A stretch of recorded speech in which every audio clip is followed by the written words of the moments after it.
Chers frères et sœurs et amis,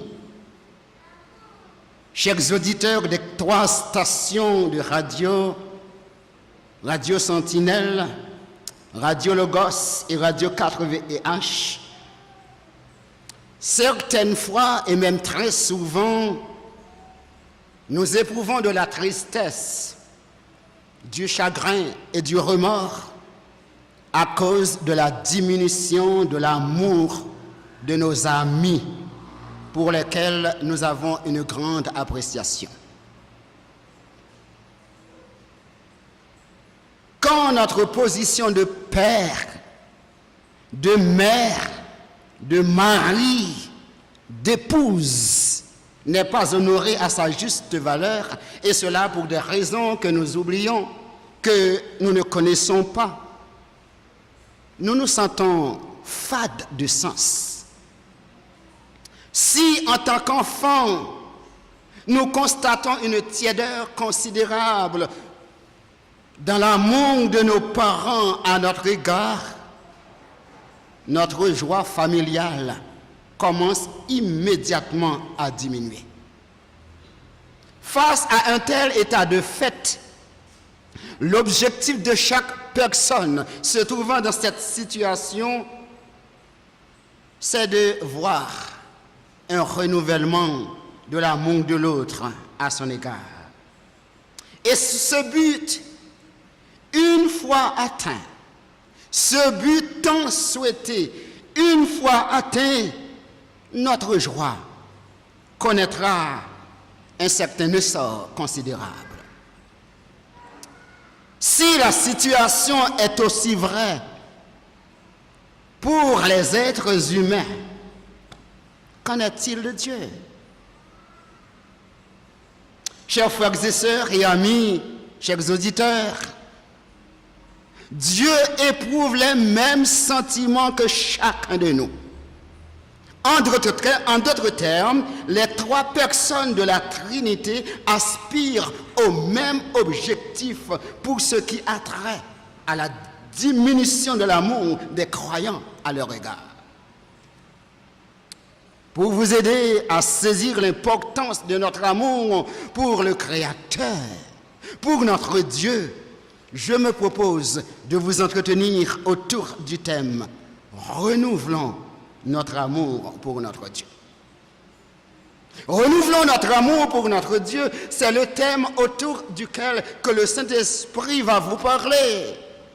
Et dans le cadre du développement de ce thème, nous mettrons l'accent sur les 3 points suivants, à savoir, premièrement, la supériorité de l'amour du croyant pour son Dieu par rapport aux autres types d'amour.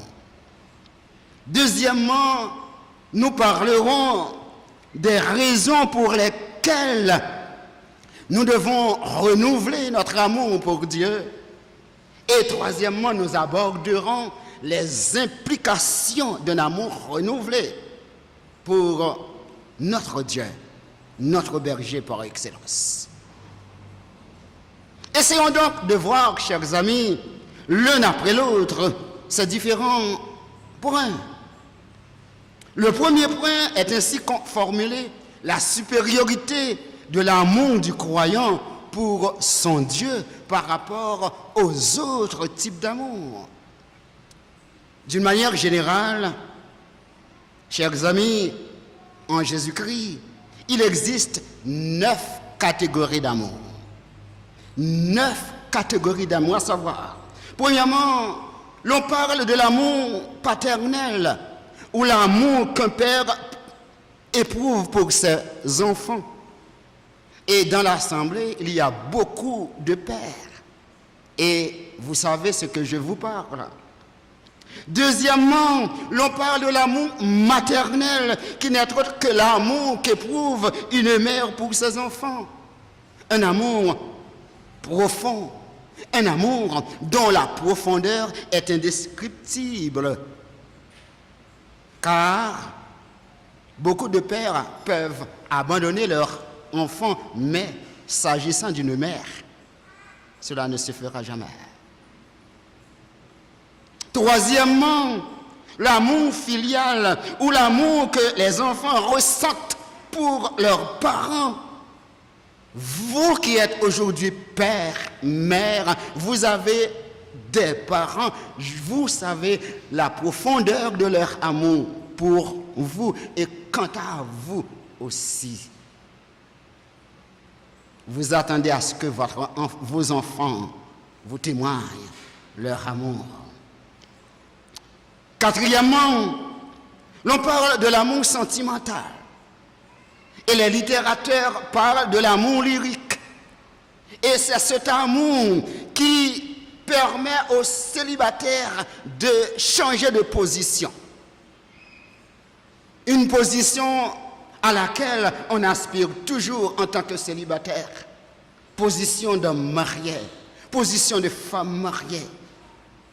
Et certaines fois, cet amour nous fait perdre la tête en déclarant à la personne pour laquelle bat notre cœur, « Je t'aime à la folie. Je t'aime à la folie. » Et ce qui est un type d'amour, c'est l'amour fraternel ou l'amour agapé. C'est ce genre d'amour qui lie entre les fils de Dieu. En tant que fils de Dieu, selon Jean 1er, verset 12, à tous ceux qui l'ont reçu, à ceux qui croient en son nom, elle a donné le pouvoir de devenir enfants de Dieu. Vous et moi, nous venons d'horizons différents, nous sommes de parents différents, mais nous nous appelons frères, sœurs en Jésus-Christ.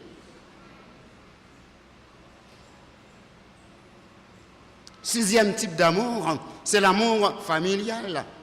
L'amour familial, c'est cet amour qui lie les membres d'une famille nucléaire ou étendue. La famille nucléaire, c'est celle composée du père, de la mère et des enfants. Alors que la famille étendue, c'est celle composée du père, de la mère, des enfants, des cousins, des tantines, etc.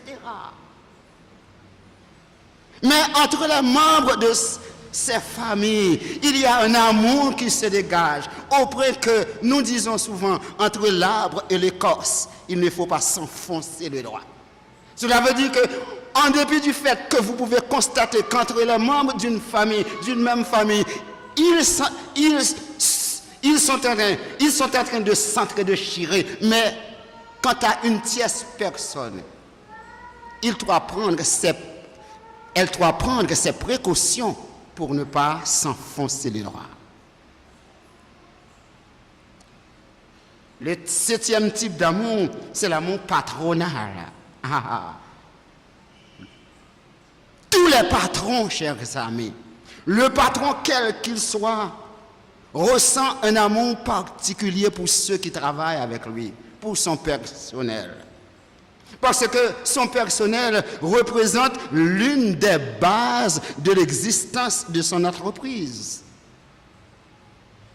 Je suis sûr que dans l'Assemblée, il y a pas mal de patrons et vous savez ce dont je vous parle. Et le huitième type d'amour, c'est l'amitié. L'amitié, c'est ce genre d'amour qui lie deux personnes, ou bien de même sexe, ou bien de sexe différent. Cela veut dire que longtemps a mal interprété quand l'on regarde, l'on constate qu'une sœur et une frère sont en train de parler. Mais entre le frère et la sœur de l'Église, il peut exister un amour, un amour sain, sans question de relation sentimentale. Et le neuvième type d'amour, c'est l'amour interpersonnel.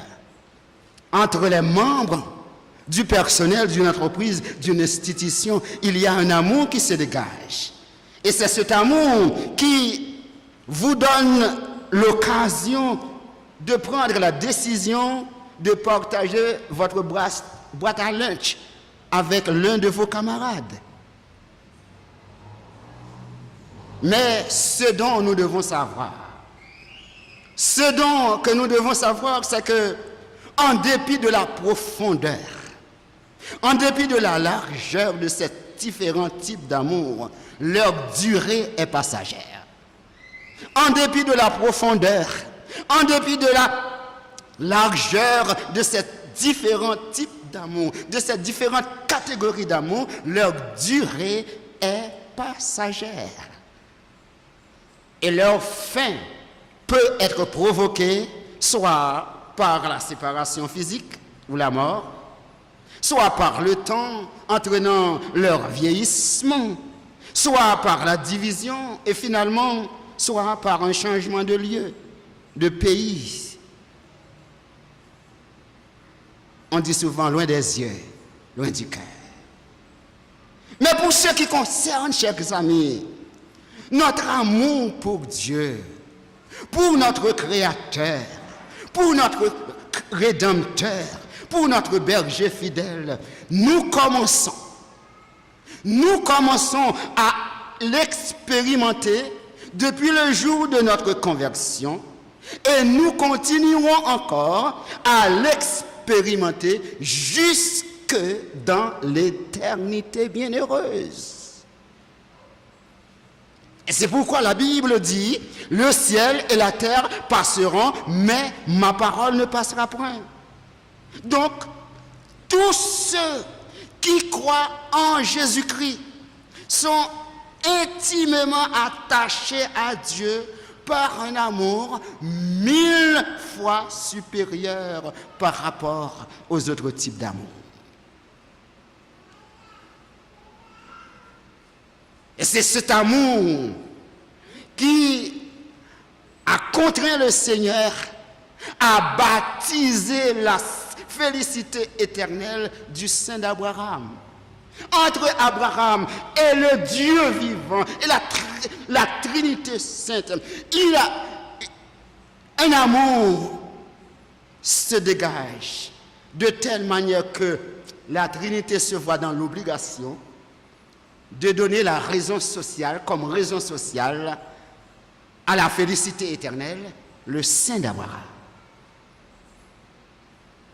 Et la Bible nous parle de la contemplation de l'homme riche en voyant le pauvre Lazare en train de jouir la félicité éternelle parce que dès ici-bas, son amour pour Dieu, son attachement à Dieu, son appréciation pour Dieu l'obligeait à aimer Dieu.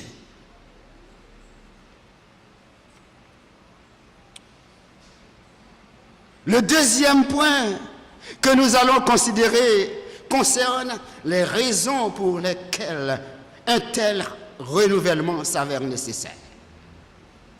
À mon humble avis, chers amis, ces raisons sont nombreuses. Pour acheter le temps, considérons deux d'entre elles. La toute première raison obligeant un croyant à renouveler son amour à l'égard de Dieu. La toute première raison nous obligeant à renouveler notre amour pour notre Dieu, c'est parce que le Dieu vivant et vrai nous a témoigné son amour le premier, et ceci volontairement, et à travers son Fils Jésus-Christ. L'apôtre Paul, parlant aux chrétiens de Corinthe, déclare: car l'amour de Christ nous presse. L'amour de Christ nous presse, parce que nous estimons que si un seul est mort pour tous, tous sont donc morts. Et Christ est mort pour tous, afin que ceux qui vivent ne vivent plus pour eux-mêmes, mais pour celui qui est mort et ressuscité pour eux. Selon 2 Corinthiens 5, versets 14 et 15. Et cette déclaration de l'apôtre Paul à l'endroit des chrétiens de Corinthe représente l'expression de l'amour de Dieu clairement exprimé dans Jean 3, verset 16. Un verset que vous connaissez, que je connais, et que tous les auditeurs des 3 stations connaissent. Car Dieu a tant aimé le monde qu'il a donné son Fils unique afin que quiconque croit en lui ne périsse point, mais qu'il ait la vie éternelle. Donc cela nous laisse comprendre, chers amis, si vous et moi, nous sommes ici comme enfants de Dieu, ce n'est pas un heureux hasard. Parlant de cette réalité, l'évangéliste Jean déclare au sujet du Seigneur Jésus-Christ: ce n'est pas vous qui m'avez choisi, mais moi je vous ai choisi et vous ai établi afin que vous alliez et que vous portiez du fruit et que votre fruit demeure, afin que ce que vous demanderez au Père en mon nom, il vous le donne, selon Jean 15, verset 16. De ce fait, chers amis, le renouvellement de notre amour pour Dieu représente un acte de gratitude. Le renouvellement de notre amour pour Dieu représente une marque de gratitude, de reconnaissance. Chacun de nous aurait aimé voir que les autres manifestent de la reconnaissance à notre égard pour ce dont ils sont les bénéficiaires de notre part. Mais qu'en est-il de vous? Qu'en est-il de moi? La deuxième raison pour laquelle que nous devons nécessairement renouveler notre amour pour Dieu, c'est parce que, en dépit de sa transcendance, cela veut dire en dépit de sa grandeur, Dieu, le Dieu suprême, le Créateur, désire vivement ce renouvellement. En dépit de sa transcendance ou de sa grandeur, le Dieu vivant et vrai désire vivement ce renouvellement d'amour de notre part. C'est ce vif désir qui portait le Seigneur à adresser un sérieux reproche à l'église d'Éphèse. Le Seigneur eut à dire à l'église d'Éphèse: je connais que tu as de la persévérance, que tu as souffert à cause de mon nom et que tu ne t'es point lassé. Mais, dit-il, ce que j'ai contre toi, c'est que tu as abandonné ton premier amour. Je connais ta persévérance. Je connais que tu as souffert pour moi. Je connais que tu as souffert à cause de mon nom. Mais ce que j'ai contre toi, c'est que tu as abandonné ton premier amour.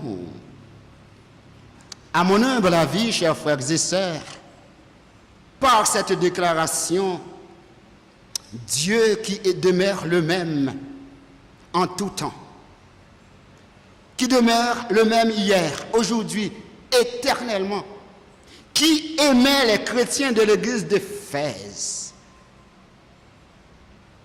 aime encore aujourd'hui, aime aussi les croyants de l'église de la communauté. Ce Dieu qui aimait les chrétiens de l'église d'Éphèse au point qu'il se voyait dans l'obligation de lui adresser un reproche sérieux. Il vous aime aussi, il m'aime aussi. Et en tant que Dieu qui nous aime, il est disposé à nous voir venir à lui pour témoigner notre amour comme des enfants reconnaissent. Voici donc une autre déclaration qui nous montre la disposition du Seigneur en ce qui a trait à notre amour. Le Seigneur Jésus, ou bien le Seigneur Dieu, l'auteur principal de la Bible, nous dit « J'aime ceux qui m'aiment. Moi, j'aime les gens qui m'aiment. Et j'aime aussi ceux qui me cherchent. Et je me laisse trouver. » Pas vrai. Selon Proverbe 8, verset 17. Cela indique que Dieu est prêt. Le Seigneur Dieu est prêt à déployer son amour particulier pour chaque croyant de l'Assemblée qui veut l'aimer en retour, et cela de manière profonde. Le Seigneur Dieu, notre Créateur, notre berger fidèle, il est disposé, il est prêt à déployer son amour particulier. Et vous et moi, nous connaissons ce que c'est qu'un amour particulier. Vous êtes le seul à pouvoir expliquer la profondeur de votre amour pour votre mari.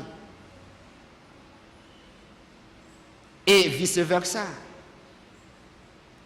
Vous êtes les seuls à pouvoir expliquer la profondeur particulière, la détermination avec laquelle vous êtes toujours prêts à venir au secours de vos parents, de vos amis.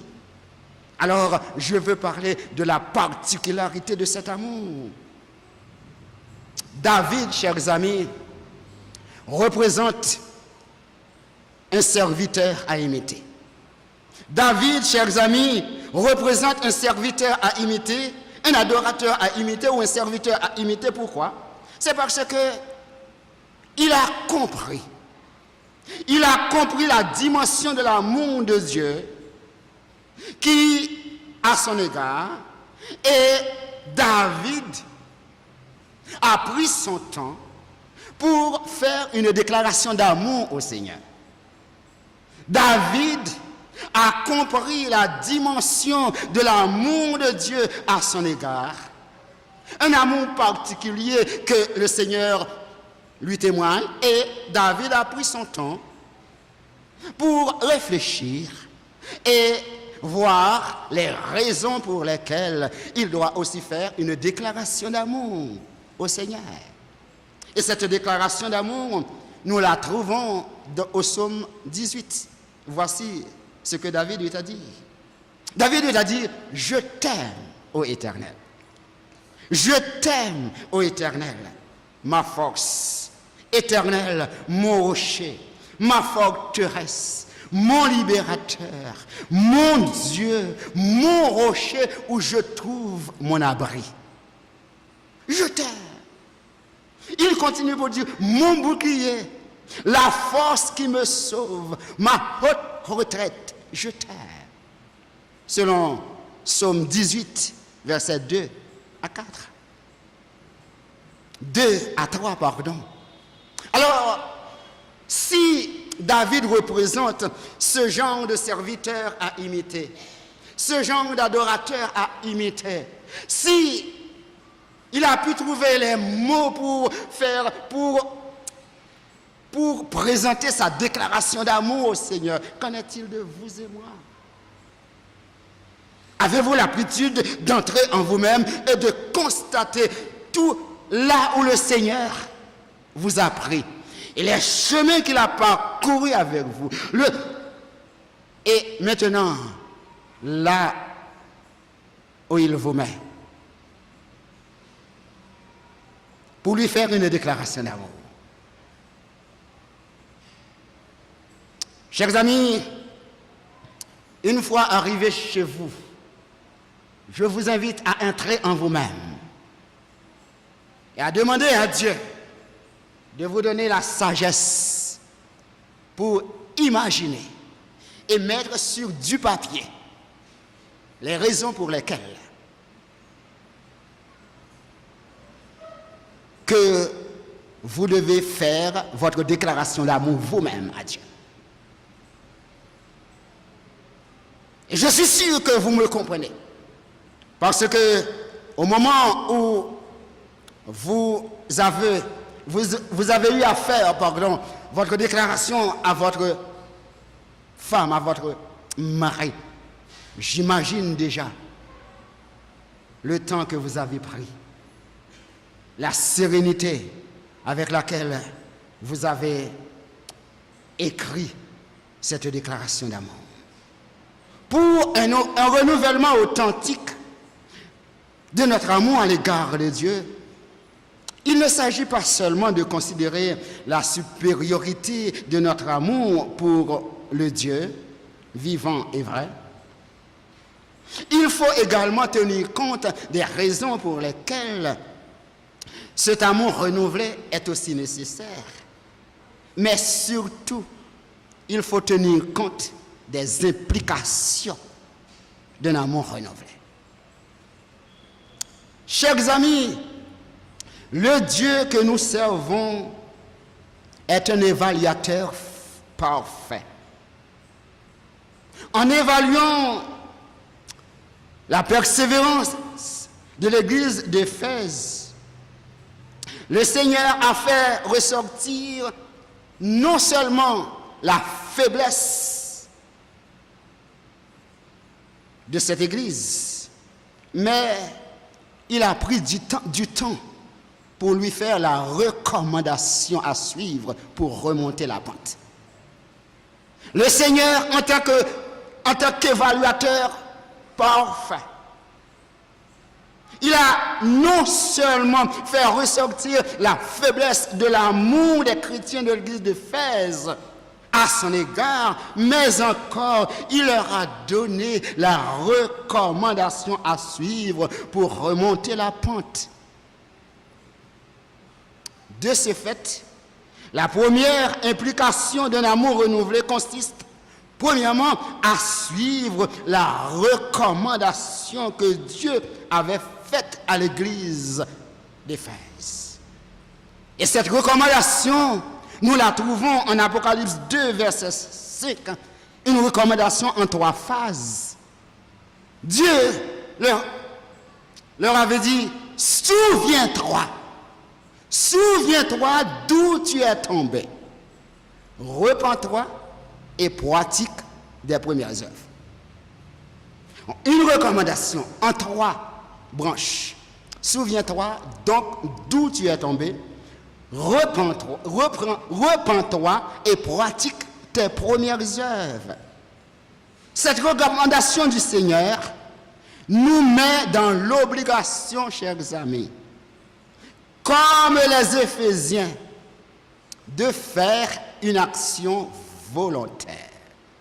La recommandation à l'égard du Seigneur, à l'égard des chrétiens d'Éphèse, nous met dans l'obligation de faire une action volontaire sans contrainte. Chacun de nous peut se rappeler ses manquements à l'égard de la mise en application des commandements du Seigneur. Le Seigneur Jésus, égal à son Père, c'est-à-dire, si vous m'aimez, gardez mes commandements. Si vous m'aimez, gardez mes commandements. En deuxième lieu, chacun de nous doit prendre conscience des conséquences de l'inobservance des commandements de Dieu et lui présenter une prière de confession avec l'engagement de ne plus recommencer. Chacun de nous doit entrer en lui-même et présenter une prière de confession à Dieu avec l'engagement de ne plus recommencer. Et voici ce que la Bible nous fait savoir. Le salaire du péché, c'est la mort. Romains 6, verset 23. Et en 1 Jean 1, verset 9, le Saint-Esprit nous fait savoir que si nous confessons nos péchés, il est fidèle et juste pour nous les pardonner et pour nous purifier de toute iniquité. Alors, il s'agit là de la mise en pratique de la doctrine connue sous le nom du sacerdoce universel des croyants. selon la vision de Dieu, chers amis, après la confession, il nous faut reprendre nos bonnes habitudes spirituelles. Cela veut dire nos premières œuvres. Si le Seigneur Jésus avait parlé de la persévérance des chrétiens de Corinthe, des chrétiens d'Éphèse, pardon, ce n'est pas parce que le Seigneur avait un problème, mais c'est que sa persévérance manquait d'engagement. Alors, ce que vous devez savoir, c'est que le verbe renouveler, chers amis, c'est un verbe qui a 5 significations. Première signification, il veut dire rendre nouveau, en remplaçant une chose par une autre. Deuxièmement, donner un caractère nouveau à quelque chose. Cela veut dire changer son style. Troisièmement, faire de nouveau. Cela veut dire renouveler une erreur ou une proposition, reprendre. Et quatrième définition, rendre valable, reconduire pour une nouvelle fois. Mais la cinquième définition, c'est ce qui nous concerne.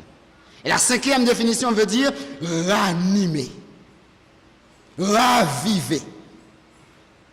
Et c'est comme s'il s'agissait entre deux époux, il y avait une diminution dans leur amour.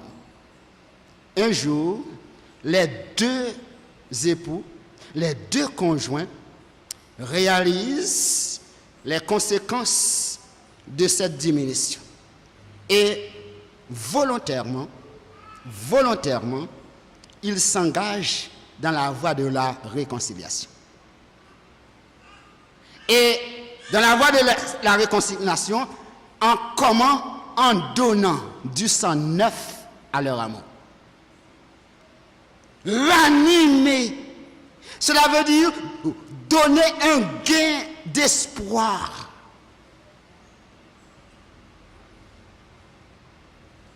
Renouveler ses intérêts pour Dieu. Renouvelons notre amour, cela veut dire renouvelons nos intérêts pour Dieu. Chers amis, parlant de notre persévérance,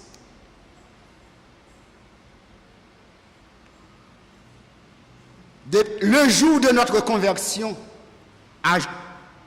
jusqu'à cette date, chacun de nous peut voir la différence. La première semaine de notre conversion, les premiers mois, la première année, notre enthousiasme, notre persévérance était irréprochable. Notre enthousiasme, notre persévérance était irréprochable. Nous étions toujours présents dans tous les services. Mais aujourd'hui, ça change. Parce que vous êtes trop habitués avec le Seigneur, en dépit de votre manque d'affection pour lui. Par amour, il continue à conserver sa bonté à votre égard. Et je comprends la déclaration du Seigneur, je t'aime d'un amour éternel, et c'est pourquoi je te conserve ma bonté. Mais un tel comportement, chers amis, peut-il plaire au Seigneur Jésus? Un changement de considération dans notre persévérance peut-il plaire au Seigneur Jésus? Et c'est pourquoi que, actuellement, vous constatez que, comme moi, les cultes d'adoration sont toujours différents par rapport en quantité d'adorateurs que les autres services. Et cela dans toutes les églises. Mais que dit le Seigneur au psaume 133?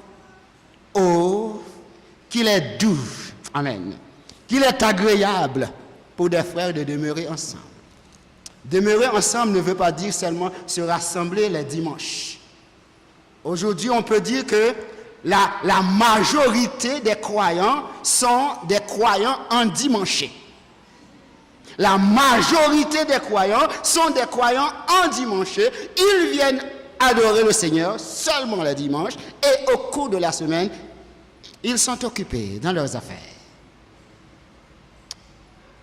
Renouvelons notre persévérance, renouvelons notre amour pour Dieu implique, deuxièmement, reprendre notre vie de prière. Et je suis sûr que vous avez compris. Et le Seigneur Jésus s'est servi de maître Février pour vous parler de l'importance de la prière. Lorsqu'il a posé cette question, combien de vous a prié pendant le congé forcé? Donc, la vie de prière, c'est une vie que nous devons, à laquelle nous devons donner beaucoup d'importance parce que quand nous prions, nous sommes en train de parler à Dieu. Nous sommes en train de communiquer à Dieu nos besoins et nous sommes en train aussi de présenter les buts de prière de nos frères et sœurs. Nous sommes en train de poser un BA, cela veut dire une bonne action. Quand nous prions pour notre pays qui se trouve en difficulté, quand nous nous réunissons ensemble pour prier pour notre pays, le Seigneur dira quelque chose, chers amis. De nos jours, chers amis, par manque de révélation, puisque notre amour n'est pas renouvelé pour Dieu, nous venons à l'église toujours en retard pour la grande majorité d'entre nous. La ponctualité est de rigueur dans notre travail. La ponctualité est de rigueur pour nos rendez-vous à l'ambassade. Mais à l'église, la ponctualité n'a pas de valeur.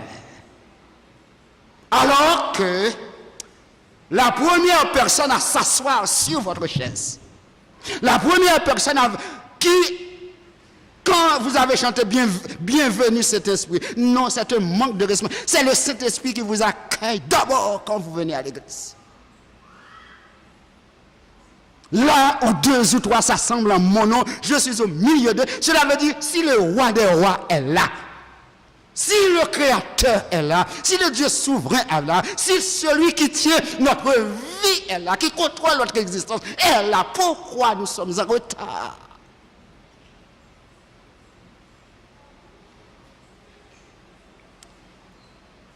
Renouvelons notre amour pour Dieu dans son implication nécessite un regain d'intérêt pour les études, pour la lecture biblique et les études bibliques.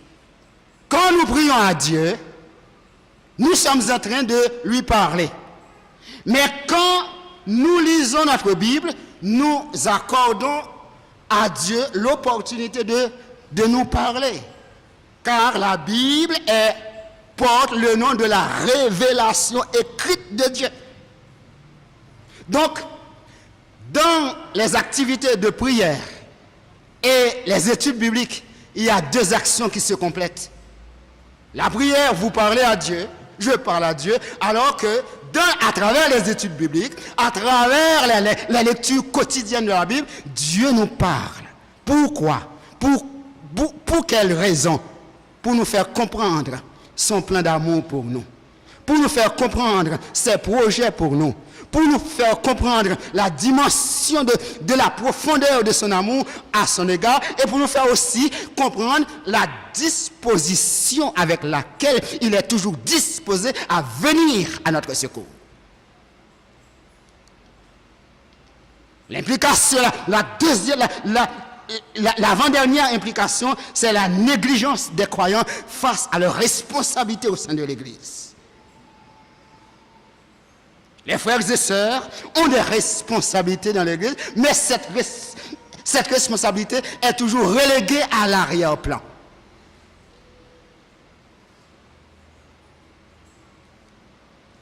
Un tel comportement ne saurait plaire à Dieu.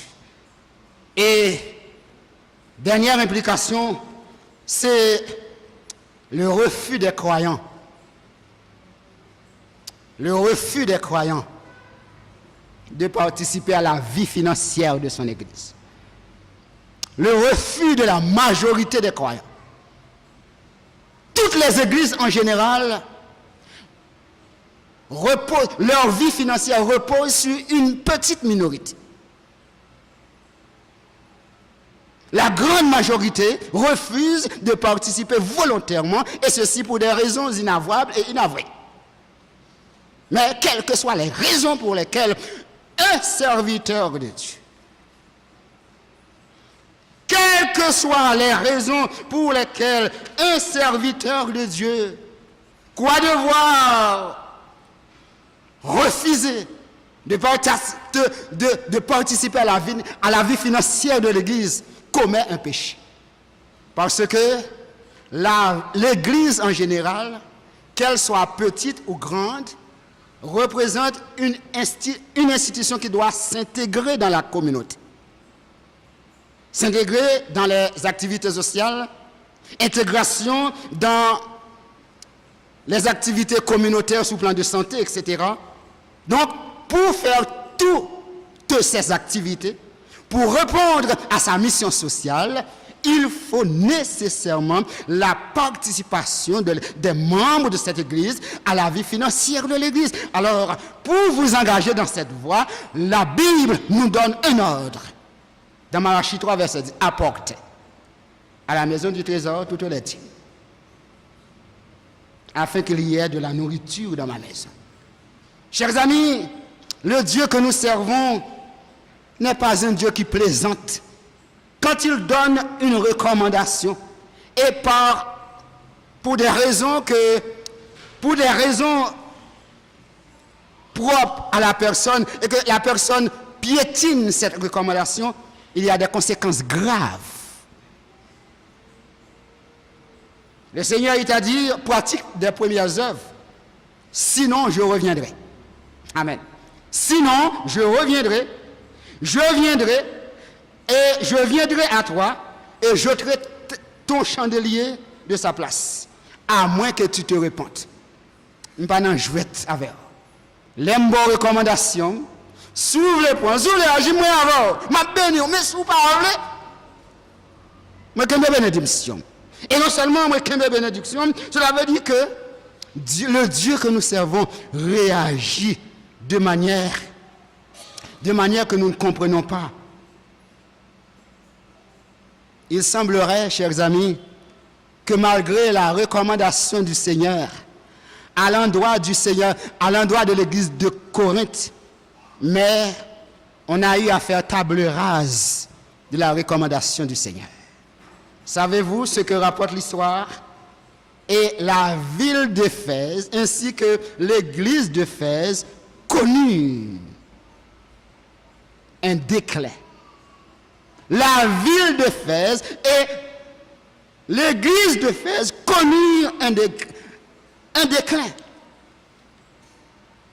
Dans Jacques 4, verset 17, le Saint-Esprit dit, celui qui sait faire ce qui est bien et qui ne le fait pas, commet un péché.